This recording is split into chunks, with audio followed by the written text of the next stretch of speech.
मुफ्ती अरबाब शमसी के बयानात सुनने के लिए मुफ्ती साहब के ऑफिशियल चैनल मुफ्ती अरबाब को सब्सक्राइब करें।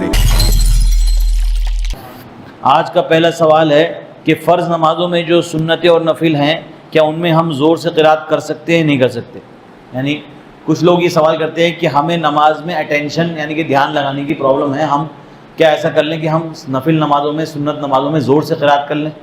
तो देखिए, आम तौर पर यही हुक्म है कि आप उसके अंदर खामोशी से ही क़िरात करें।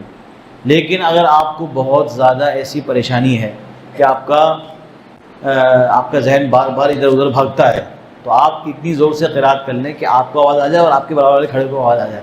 ये नहीं कि जैसे इमाम साहब बाकायदा माइक पर क़िरात करते हैं या इमाम बगैर माइक की भी क़िरात करे, पीछे तक आवाज़ आए, तो इतनी ज़ोर से क़िरात नहीं करी जाएगी। अगला सवाल है, मुफ्ती साहब मेरा सवाल ये है कि एक छोटे बच्चे के गरम टोपी है जिसके ऊपर माशाल्लाह लिखा हुआ है, क्या उसका फ़रोख्त करना और फैक्ट्री में बनाना जायज़ है या नहीं? बेअदबी का अंदेशा है। ये देखिए, ये भी है, ये इसका ताल्लुक़ भी किससे है? एहतियात से है। कहेंगे जायज़ है, जायज़ है, लेकिन अदब का तकाज़ा ये है कि ऐसी चीज़ों में जिसमें अल्लाह के नाम की बेअदबी हो, उससे एहतियात करनी चाहिए। इसके अलावा और भी चीज़ें हैं बतेरी करने के लिए आप कर सकते हैं।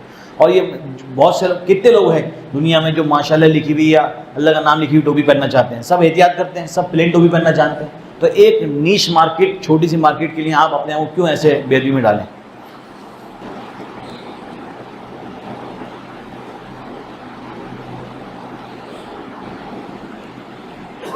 अगला सवाल है, खजूर को दवाई के ज़रिए पका के इसकी शरीयत क्या है, कि हदीस क्या है, यानी शरई हैसियत क्या है इसकी? कहीं ये शराब तो नहीं बन जाती? अगर कोई भी, जैसे खजूर से शराब बनाई जाती है, अगर खजूर को इतना पकाया गया कि उसके अंदर नशा पैदा हो गया, उसके लिए फार्मूला लिखा हुआ है, पूरी जगह मौजूद है कि मिसाल मुझे जहन में नहीं है अभी कि कितनी देर तक उसे पकाया जाता है जिससे उसके अंदर नशा पैदा हो जाता है। तो अगर उससे पहले खजूर को बतौर दवाई इस्तेमाल किया जा रहा है, उसके अंदर नशा नहीं पैदा हो रहा है, तो उसका इस्तेमाल करने की इजाज़त है। लेकिन अगर उसके अंदर ज़रा सा भी शुबा आ गया तो उसको आपको इस्तेमाल करने की इजाज़त नहीं है। इसकी मिसाल ये है कि सहाबा रिज़वानुल्लाह ताला अलैहिम अजमईन खजूर की ड्रिंक पीते थे, इसका नाम था नबीज़, जो बहुत लोग पीते थे। वो क्या होता था कि पानी के अंदर खजूर को भिगो दिया और उसके बाद नेक्स्ट मॉर्निंग उसको छान लिया, छान के आपने उसे पी लिया। तो नबी सल्लल्लाहु अलैहि वसल्लम के ज़माने में ये सब लोग पीते थे, नबी सल्लल्लाहु अलैहि वसल्लम खुद भी पीते थे मशकीज़े के मुँह को वो करके।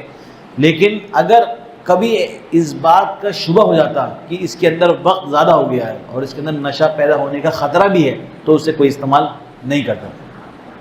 तो ये चीज़ें हुई कि इसका जवाब है कि अगर नशा है तो नाजायज़ है और नशा नहीं है तो जायज़ है, लेकिन एहतियात कर ले अगर आदमी को पता चल गया कि तब गुजर गया। अल्लाह ताला हमें और आपको कहने सुनने से अमल करने की तौफीक अता फरमाए।